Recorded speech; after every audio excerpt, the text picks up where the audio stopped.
ప్రార్థనలో 40 రోజులు, సిలువ యాత్రలో 40 రోజులు, రక్షణ యాత్రలో 40 రోజులు,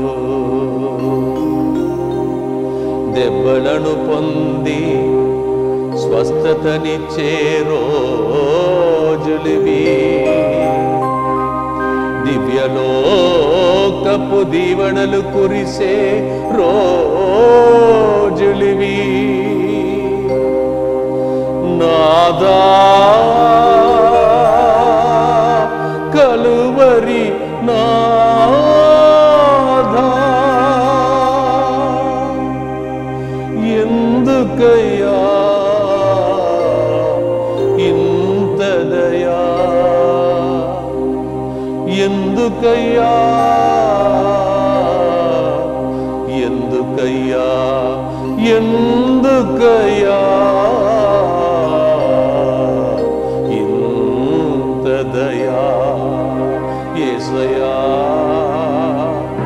యేసయ్యా యేసయ్యా యేసయ్యా.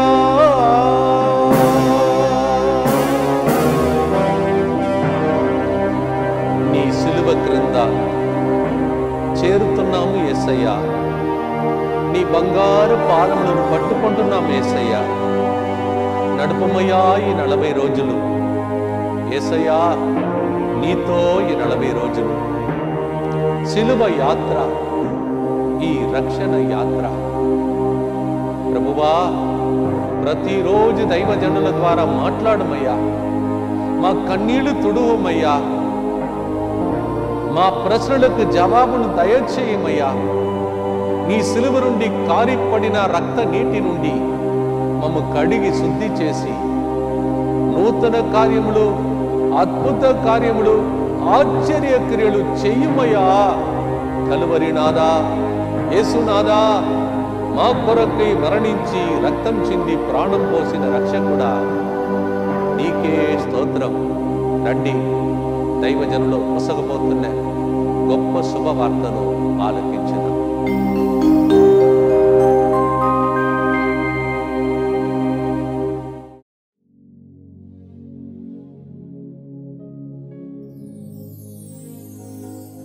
క్రీస్తునాథుని యందు ప్రియ సహోదరి సహోదరులారా, యేసుతో సిలువ యాత్ర జరుగుతుంది. సిలువ యాత్ర, రక్షణ యాత్ర కార్యక్రమంలో ఈరోజు మరొకసారి మీ అందరితో పాటు ఆ యేసు ప్రభు యొక్క సిలువను చూచే భాగ్యం నాకు మీకు లభించినందులకై ఆ దేవునికి స్తోత్రం చెల్లిస్తూ ఈరోజు ధ్యానాంశం, దొరికెను ఈ అవకాశం, దొరుకదు ఈ అవకాశం. మీరే మీకు చెప్పుకోవచ్చు, నేను నాకు చెప్పుకుంటూ ఈ యొక్క ధ్యానాంశంలోనికి ప్రవేశిస్తున్నాం. దొరికెను ఈ అవకాశం, దొరుకదు ఈ అవకాశం.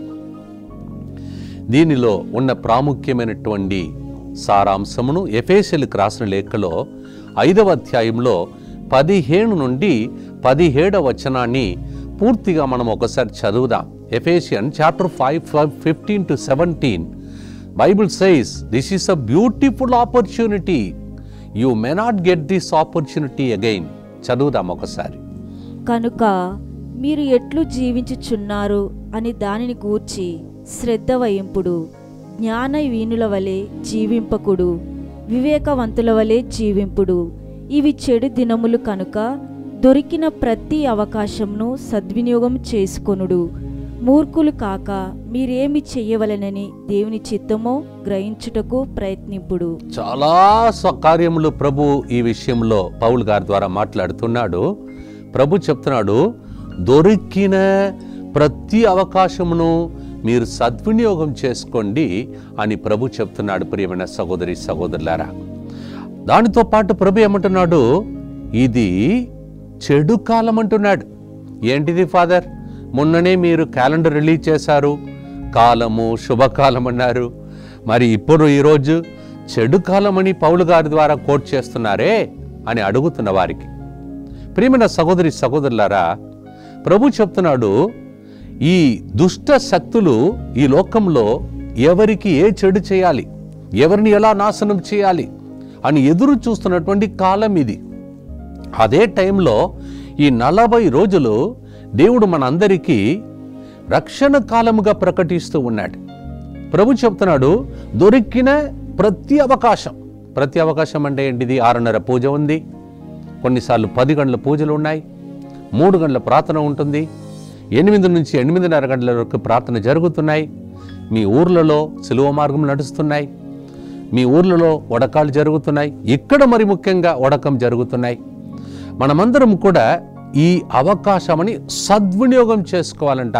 ప్రియమైనటువంటి సహోదరి సహోదరులారా, చాలా సంవత్సరాల ముందు ఒక వడకంలో ఒక సహోదరి నా దగ్గరికి వచ్చి ఇలా చెప్పింది, ఫాదర్ ప్రార్థన చేయండి, వాక్యం చెప్పండి, కానీ కళ్ళు మాత్రం మూసుకోవద్దు అని, మూయవద్దు అని మీరు చెప్పవద్దు అని నాతో చెప్పింది.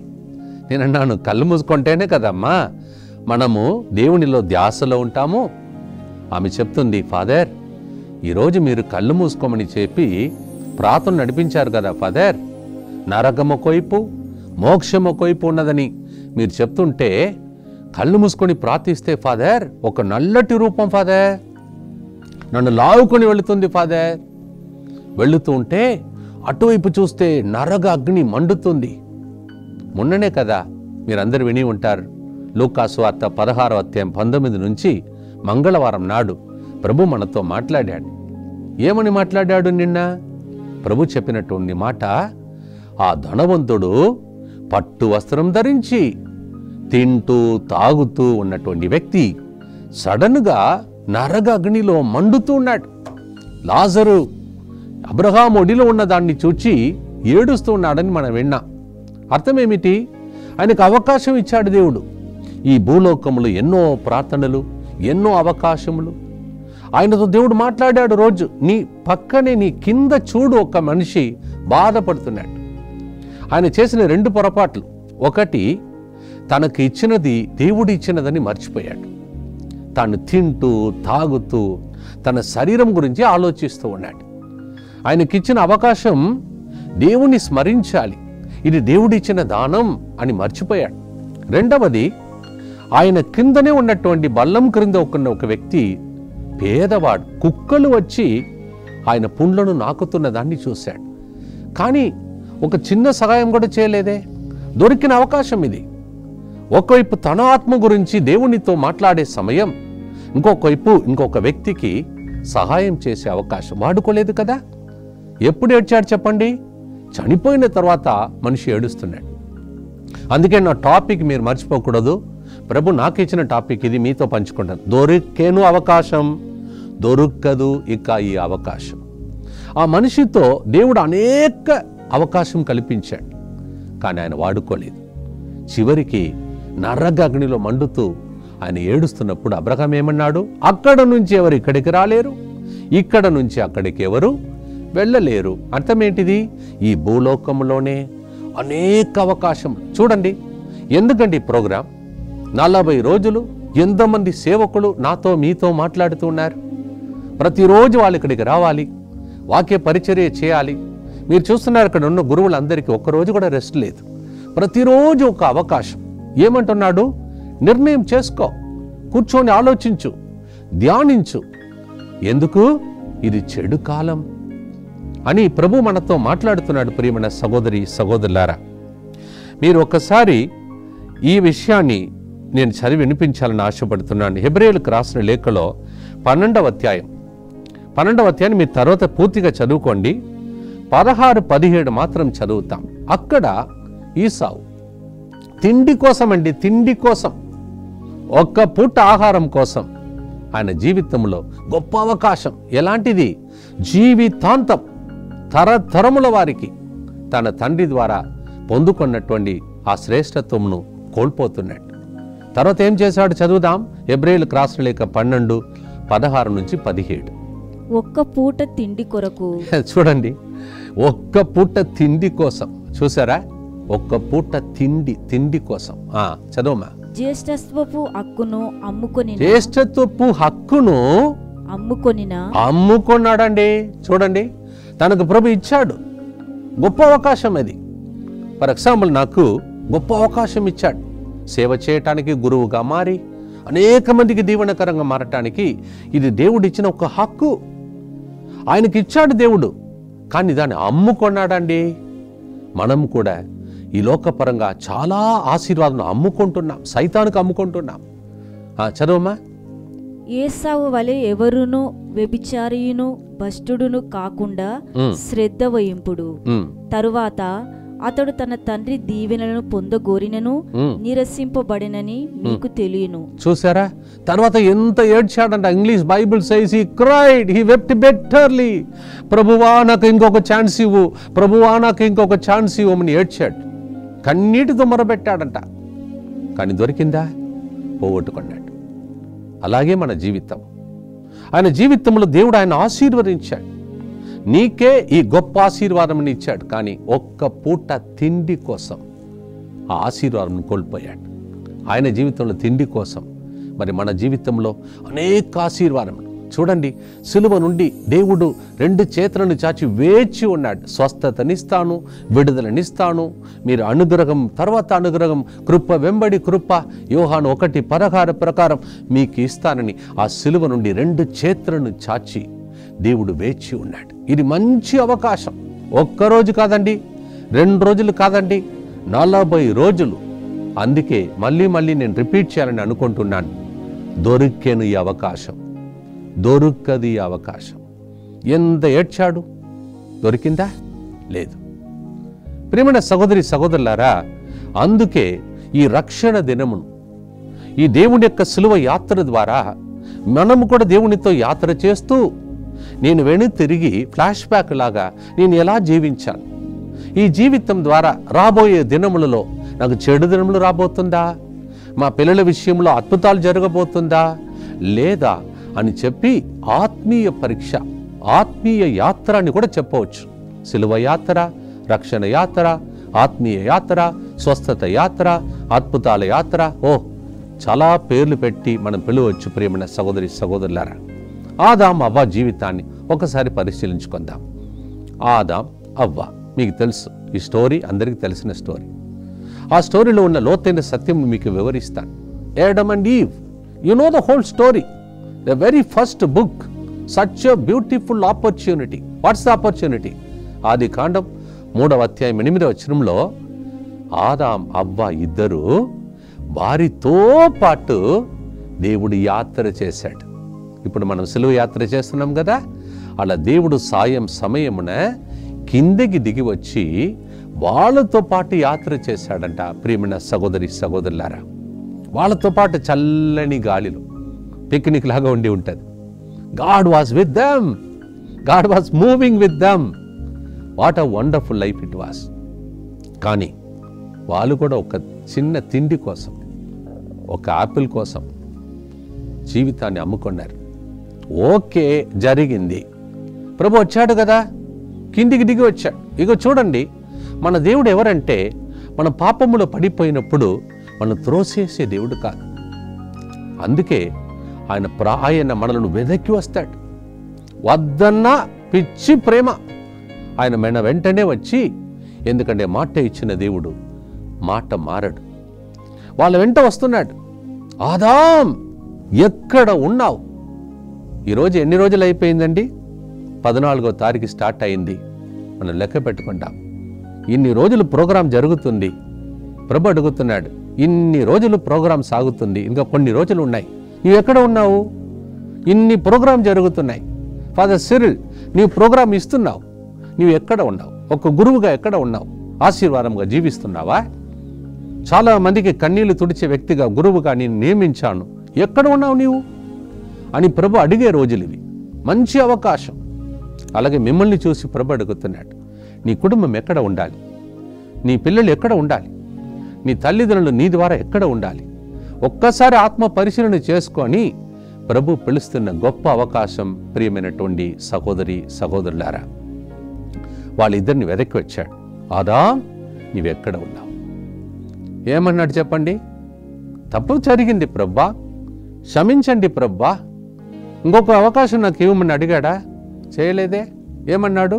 నేను కాదు, నీవు నాకు ఇచ్చినావు కదా ఆ స్త్రీ, ఆమె అని చెప్పి ఆమె వైపు నేరం మోపుతున్నాడు. ప్రియమైన సహోదరి సహోదరులారా, ఆమెను అడిగితే ఆమె ఏమన్నది?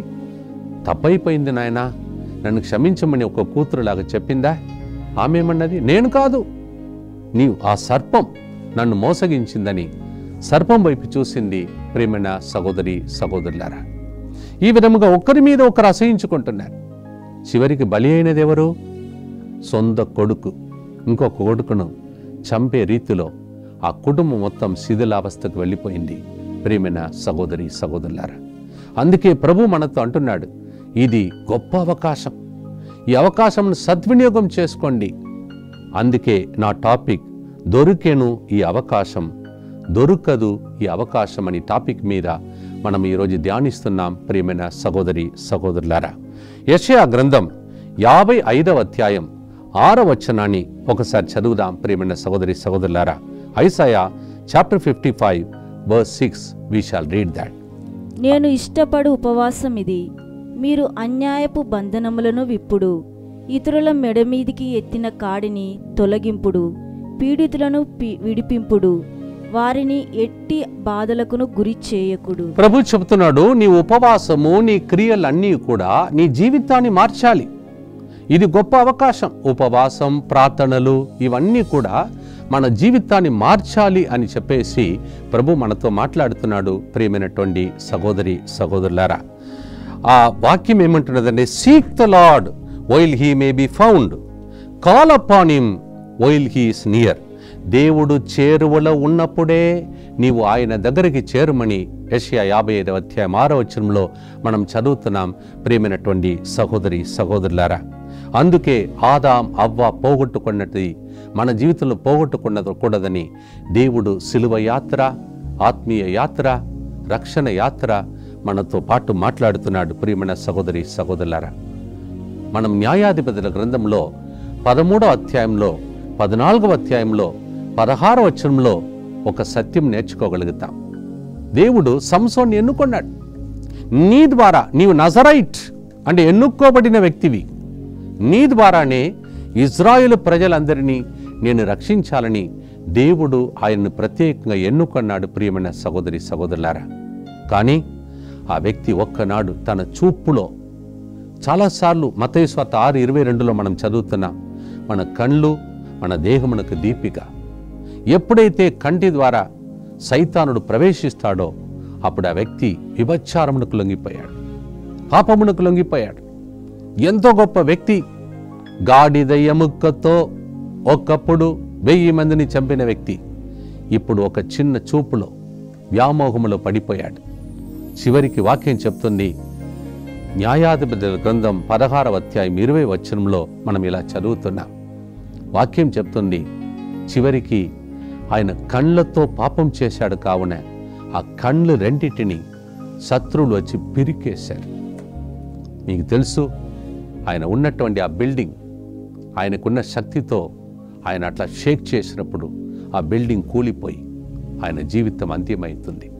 ఎలా ప్రారంభించాడు జీవితం? ఎంతో గొప్ప అభిషేకం.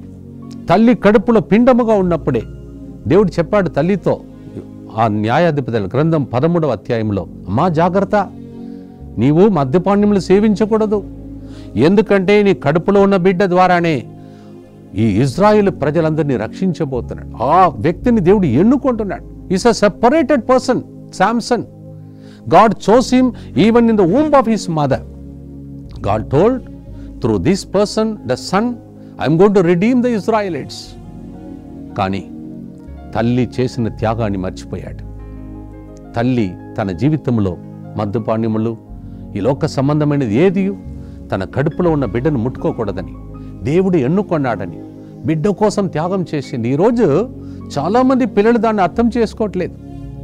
చాలామంది పిల్లలు, నాకు తెలిసిన కొంతమంది పిల్లలు ఇక్కడ వేరే దేశాలలో వెళ్ళినప్పుడు ఏడుస్తారు, ఫాదర్ ఇప్పుడు మీరు చెప్పే ప్రసంగం కొన్ని సంవత్సరాల ముందు చెప్పి ఉంటే నా తల్లి బ్రతికేది, నా తండ్రి బ్రతికేది. నేను పెట్టిన బాధల వలన ఈరోజు తల్లిని కోల్పోయాను, తండ్రిని కోల్పోయారని ఎంతోమంది ఏడుస్తుంటారు. మళ్ళా నా టాపిక్ నాకు రిపీట్ చేస్తున్నాను. దొరికని అవకాశం, దొరికేది అవకాశం. తల్లిని కోల్పోయి, తండ్రిని కోల్పోయి ఎంతోమంది బిడ్డలు వాళ్ళు చేసిన పొరపాట్ల వలన తట్టుకోలేక తల్లిదండ్రులకు సడన్గా హార్ట్ అటాక్ వచ్చినటువంటి కొన్ని సంఘటనలు నేను విన్నాను.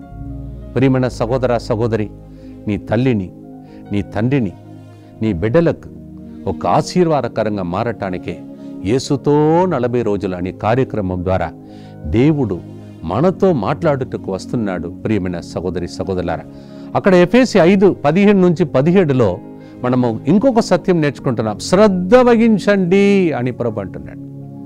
సద్వినియోగం చేసుకోండి, దుర్వినియోగం చేయవద్దు. అంటే ప్రతి క్షణం చాలా ప్రాముఖ్యమైన సమయం. ప్రియమైన సహోదరి సహోదరులారా, నేను ఎక్కడైనా ఉడకానికి వెళితే రోజు లెక్క పెడతాను, తెలుసా మీకు? అలాగే ఈ 40 రోజులు లెక్క పెడుతున్నాను. రోజు గడిచిపోతున్నాయి. 40 రోజులు పోయే లోపల మీ ఇంటిలో రక్షణం కలగాలి. సత్యమును వినినప్పుడు స్వేచ్ఛను పొంది స్వతంత్రులుగా బంధకాలు తొలగిపోవాలి. అటువంటి గొప్ప అవకాశం ఇది ప్రియమైన సహోదరి సహోదరులారా. ఇప్పుడు దాకా మనం నేర్చుకున్నాం ఆ గొప్ప అవకాశంను సద్వినియోగం చేసుకునే వ్యక్తుల గురించి. వాళ్ళు పడిన బాధలు, వాళ్ళ తల్లిదండ్రులు పడిన బాధలు, వాళ్ళ జీవితంలో దేవుడు ఇచ్చిన విలువైన ఐశ్వర్యంను కోల్పోయారు, పోగొట్టుకున్నారు. కొంతసేపు వాడుకున్న వ్యక్తులను గురించి మనం ధ్యానిస్తాం. ఫస్ట్ నెగటివ్గా మాట్లాడాం, ఇప్పుడు పాజిటివ్గా. దేవుడిచ్చిన అవకాశంను సద్వినియోగం చేసుకున్న వ్యక్తులు కొందరు మీ ముందు పెడుతున్నాను. ఎందుకంటే వాళ్ళు వీళ్ళతో పోల్చి నేను ఎక్కడ ఉన్నాను అని ధ్యానించుటకు ఒక అవకాశం ఇది. ప్రియమైన సహోదరి సహోదరులారా, లూకా సువార్త 19వ అధ్యాయంలో 1-10 పొట్టివాడని. ఎందుకు పొట్టిగా మారిపోయాడు? తాను చేసినటువంటి పాపము పొరపాట్ల వలన అని ఎదుగలేకపోయాడు. ఒకవైపు ఆర్థికంగా మోసం చేసి ధనవంతుడుగా ఉన్నట్టు అనిపిస్తుంది, కానీ నెమ్మది లేదు. నెమ్మది ఉంటే ఎందుకు ప్రభు దగ్గరికి వచ్చి ఉంటాడు? ఆయన ఏమన్నాడు? సరే, నా జీవితం ఇన్ని రోజులు ఇట్లా సాగిపోయింది, కానీ నాకు ఒక మంచి అవకాశం. నేను వింటున్నాను, లోకమునే రక్షించే ఒక వ్యక్తి యేసు ప్రభు మా ఊరికి వస్తున్నాడని అని చెప్పి ఏం చేశాడు? చిన్నగా స్లో మోషన్లో వెళ్ళాడా? వాక్యం చెప్తే ఇంగ్లీష్లో హీ హరీడ్, త్వరితముగా త్వరపడి వెళ్ళాడట. ఎందుకు వెళ్ళాడట్లా? ఈరోజు మా ఊరిలో మా వీధిలో నడిచే ఈ యేసయ్య మళ్ళీ ఒకసారి మా ఊరికి వస్తాడని ఎవరికి తెలుసు? ఇది నాకు ఇచ్చిన అవకాశం. మళ్ళా నాకు రిపీట్ చేస్తున్నాను, దొరికని అవకాశం, దొరకది అవకాశం. ఆ ఊళ్ళో చాలామంది ఉన్నారు, కిక్కిరిసి జనాలు వెళుతున్నారు, కానీ ఒక్క వ్యక్తిలో ఈ అవకాశం మళ్ళా రాదని ఒక పట్టుదల చెట్టెక్కి కూర్చున్నాడు. ఎట్లయినా ఆ యేసును చూడాలని వెళ్ళాడు. యేసును మాత్రమే చూశాడా? యేసు ప్రభు ఆయన ఇంటికి రావడమే చూశాడు. ప్రియమైన సహోదరి సహోదరులారా, యేసు ప్రభు చెప్పాడు, జకయ్యా త్వరగా దిగిరా. సద్వినియోగం చేసుకున్నాడు. యేసు ప్రభు ఆయన ఇంటికి వెళ్ళాడు. ఒక్కరే వెళ్ళాడు యేసు ప్రభుని చూడటానికి. మళ్ళా రిపీట్ చేస్తున్నాను, అది నాలో నీలో నాటుకుపోవాలని. ఈ అవకాశం మళ్ళీ రాదు, నా జీవితంలో రాదు. మా వీధిలో మా ఊరికి వస్తున్నాడండి, నేను పాపాత్ముడు, మా ఊరికి వస్తున్నాడు. మా ఊరు పేరులో, నా ఊరిలో నాకు విలువ లేదు, చూసిన వాళ్ళందరూ సుంకరి అంటారు, పాపాత్ముడు అంటారు, మోసగాడు అంటారు. అయినా నన్ను రక్షించే ఒక అవకాశం ఇది. నేను రక్షించుకోలేకపోతున్నాను, నా శక్తి సరిపోలేదు, నాకు తెలుసు ఇవన్నీ పాపమని. ఒక్కసారి ఆ కరుణామయిని మోమును చూస్తే నా జీవితం మారిపోతుందని వచ్చాడు, చూశాడు, తన ఇంటికి యేసు రావడం చూశాడు. ఈ రోజులు మీ ఇంటికి యేసు ప్రభు రావడం మీరు చూడబోతున్నారు. ఆ రక్షణ మీ ఇంటికి రావడం చూడబోతున్నారు. అపోస్తల చర్యలు 16:31 ప్రకారం నీవు నీ కుటుంబం మొత్తం రక్షింపబడే గొప్ప రోజులు. అందుకే ఈ రోజులకు పేరు సిలువ యాత్ర, రక్షణ యాత్ర. రక్షించే దేవుడు మీ వీధిలో నడిచే దేవుడు మీ ఇంటికి వచ్చే రోజు, నా హృదయంలోనికి వచ్చే గొప్ప రోజు. అదే ఊర్లో ఎరికోలో ఇంకొక గ్రుడ్డివాడు, ఆయన కూడా చూశాడు. అప్పటిదాకా మూలలో కూర్చున్నాడు. సడన్గా సైడ్లో కూర్చున్న వ్యక్తి ఇప్పుడు ఫోకల్ పాయింట్గా మారిపోయాడు. టాక్ ఆఫ్ ద టౌన్ అంటారు ఇంగ్లీష్లో. ఆయన అప్పుడు దాకా ఒక మూలలో కూర్చొని భిక్ష అడిగిన వ్యక్తి. ఆయన విన్నాడండి, ఫలాని వ్యక్తి ఒక వ్యక్తి వస్తున్నాడు, ఈయన పరమవైద్యుడు. అటువైపు జక్కయ్య రక్షకుడని విన్నాడు. నాలాంటి పాపాత్ముని రక్షించే వ్యక్తిని మా ఊదిలో నడుస్తున్నాడని విన్నాడు, సద్వినియోగం చేసుకున్నాడు. ఇటువైపు ఇంకొక వ్యక్తి వ్యాధిగ్రస్తుడు, చూడలేడు. ఆ గ్రుడ్డివాడు, దావీదు కుమారా నాపై దయ చూపమని, ఈ ఛాన్స్ మళ్ళా రాదు. మళ్ళా రిపీట్ చేస్తున్నాను నా టాపిక్, మళ్ళీ నాకే నేను చెప్పుకుంటున్నాను. దొరికని అవకాశం, దొరకది అవకాశం. చాలామంది అనుకుంటున్నాను ఇంకా సంవత్సరం ఉన్నదిలే, ఇంకా తాగుతాంలే, తర్వాత చూస్తాంలే, రేపు ఒక టాక్ ఉందిలే. ఆ టైం లోపల ఏం జరుగుతుందో తెలియదు, క్షణికమైనది. సడన్గా ప్రజలు మరణిస్తున్నారని మొన్ననే మీతో ప్రభు మాట్లాడాడు. ప్రియమైన సహోదరి సహోదరులు, ఆ గురుడివాడు ఏం చెప్పాడు? నేను ఈ ఛాన్స్ని వదలను. అందరూ ఏమంటున్నారు? నోరు మూసుకో, అరవద్దు. ఆయన ఇంకా గట్టిగా అరిచాడు. ఎందుకని? ఈ అవకాశం మళ్ళా రాదు, దొరికింది అవకాశం, దొరికించుకోవాలి. నేను దావీదు కుమార నాపై దయ చూపమని ఇంకా బిగ్గరగా ఏడ్చాడు. అందుకే మనం మొదటి రోజు నేర్చుకున్నాం 52:12 ఏడ్పులతో కన్నీటితో ప్రభు సన్నిధికి తిరిగి రండి అని ఏడ్చాడు, కన్నీళ్లు కార్చాడు. ఈ అవకాశం మళ్ళా రాదు, నేను చూడాలి. ఎన్ని రోజులు భిక్షకుడుగా ఉంటాను? మీరు ఆర్థిక ఇబ్బందులతో ఉన్నారా? ఈ యాత్రలో ఆర్థిక ఇబ్బందులన్నీ తొలగిపోయి సమృద్ధి కలిగే రోజులు రాబోతున్నది. ప్రియమైన సహోదరి సహోదరులారా, మీరు కూడా ఏడవండి. దావీదు కుమారా, కిక్కిరిసి జనాలు ఉన్నారంట. కానీ యేసు ప్రభు ఆయన ఒక్కరినే, అదిగో ఆ వ్యక్తి, ఆయన నా దగ్గరికి తీసుకురండి. అంతకుముందు తిట్టిన వాళ్ళందరూ ఏం చెప్పారు తెలుసా? ఆయన నిన్ను రమ్మనుచున్నాడు. అందుకే జీసస్ కాల్స్లో ఒక పాట కూడా పాడతారు, రమ్మను చున్నాడు నిన్ను ప్రభు యేసు వాంఛతో తన కరము చాచి రమ్మనుచున్నాడు. అంతకుముందే అందరు ఏమన్నారు? నోరు మూసుకో, తిట్టారు. ఆయన నోరు మూపించారండి. ఆయన గట్టిగా అరిచాడు, దేవా ఈ అవకాశం నాకు రాదు, నేను భిక్షకుడు కాదు, నేను నీ బిడ్డను. ఏదో పొరపాట్లు జరిగి ఉండవచ్చు, కానీ నేను ఎందుకు ఇట్లా పుట్టానో తెలియదు, కానీ నీవే నాకు మార్గం తెరవాలి, చూడాలయ్యా. ప్రభు అడిగాడు, నీకేం కావాలి? ఈరోజు మనతో అడుగుతున్నాడు. 40 రోజులు వింటున్నావమ్మా, నీకేం కావాలి చెప్పు. ఆ రోజు గురుడ్డివానికి కళ్ళు తెరచిన దేవుడు మన కళ్ళను తెరచునుగా. మన కన్నుల ఎదుట అద్భుతాలు జరిగే రోజులు ఇవి. ప్రియమైన సహోదరి సహోదరులారా, ప్రార్థన చేసుకుందామా? మళ్ళీ ఒకసారి ఆ ధ్యానాంశంలోనికి వెళదాం. దొరికెను ఈ అవకాశం, మళ్ళా దొరకదు ఈ అవకాశం. దొరికెని అవకాశం, ఇంకా దొరకకపోవచ్చు అవకాశం. చాలామంది కరోనాలో వెళ్ళిపోయారు, వాళ్ళకి అవకాశం లేదు. చాలామంది హార్ట్ అటాక్లో సడన్గా చనిపోయారు, వాళ్ళకి లేదు. సునామీలో మాయమైపోయారు, వాళ్ళకు లేదండి. రోడ్ యాక్సిడెంట్లు చనిపోయారు, వాళ్ళకు లేదు. కానీ నీకు నాకు దేవుడు 40 రోజులు ఇచ్చాడు. ప్రార్థన చేసుకుందాం. దయగల తండ్రి, దొరికినయ్యా ఈ అవకాశం. ఎంతో మందికి దొరకని భాగ్యం అయ్యా. డివైన్ ముత్తంగి యూట్యూబ్ ఛానల్ ద్వారా రోజు ఎన్ని ప్రోగ్రాం జరుగుతున్నాయి, ఈ అవకాశమును సద్వినియోగం చేసుకోవాలయ్యా. అయా మా కళ్ళు తెరవబడాలయ్యా, మాకు అద్భుతాలు జరగాలయ్యా. ఇది రక్షణ యాత్ర, సిలువ యాత్ర. మా సిలువలు, మా బాధల మధ్యలో నీవు మాకు అద్భుతాలు చేయబోతున్నందులకై స్తోత్రం తండ్రి. రమ్మనుచున్నావయ్యా, వస్తున్నామయ్యా, నీ సిలువను పట్టుకుంటున్నామయ్యా తండ్రి. మా మీద కనికరించి పాపాలను కడిగి శాపాలను తొలగించి సాతాన్ని బంధించి వ్యాధులను నయం చేసి ప్రతి ఒక్కరికి అద్భుతాలు జరిగిందని గొప్ప సాక్ష్యములు 40 రోజుల లోపలే ఈ టాక్ ద్వారా ఈ రోజే వినబడునుగా. ఆశీష్, దేవుడు నిన్ను పేరు పెట్టి పిలుస్తూ ఉన్నాడు. ఆశీష్, నీవు చాలా నిరుత్సాహంతో ఉన్నావు, నీతో మాట్లాడాడు. ఎవరో ఒక వ్యక్తి కుంటి నడుస్తున్నావు, నీ కాలు చక్కగా ఒక చిన్న కరెక్షన్ చేస్తారు డాక్టర్, తర్వాత చక్కగా నీవు నడవబోతున్నావు. సంతాన వరం లేకుండా బాధపడుతున్నటువంటి ఈరోజు 3 వ్యక్తులకు సంతాన వరప్రసాదమును దేవుడు ప్రసాదిస్తున్నాడు. వీసా విషయంలో అప్లై చేస్తున్న ఒక వ్యక్తికి 30 రోజుల లోపల శుభవార్త వేచి ఉన్నది. ఇప్పుడు దాకా విన్న వాక్కు నిన్ను నన్ను దీవించునుగాక. ప్రభు మీతో ఉండునుగాక. సర్వశక్తిగల సర్వేశ్వరుడు పితా పుత్ర పరిశుద్ధాత్మ మిమ్మల్ని ఆశీర్వదించి 40 రోజులు అందరికీ మేలు జరిగించి దీవించునుగాక. ఆమేన్. God bless you.